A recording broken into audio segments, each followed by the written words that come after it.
वसई विरार पालिकेच्या जीवरक्षक कर्मचाऱ्यांच्या सतर्कतेमुळे वसईच्या सुरुची बागेतील समुद्रात पोहायला गेलेल्या 2 मुलींना वाचवण्यात यश आलंय।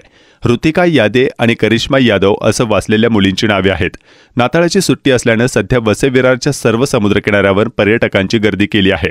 आज दुपारी नालासोपारा येथून 4 ते 5 जणांचा ग्रुप वसईच्या सुरुची बाग येथील भास्कर आळी येथील समुद्रकिनारी पोहायला आला होता। समुद्रात पोहत असताना समुद्राच्या खोलीचा अंदाज न आल्यानं 2 17 वर्षीय तरुणी पाण्यात बुडत होत्या। जवळच्या वॉच टॉवरवर बसलेले जीवरक्षक मंदार तांडेल आणि जयेश तांडेल यांना ही बाब दिसल्यानंतर त्यांनी ताबडतोब घटनास्थळी पोहोचून दोघींनाही वाचवलं। त्यांना जवळच्या रुग्णालयात नेण्यात आलं, तर सध्या दोघींची प्रकृती स्थिर आहे।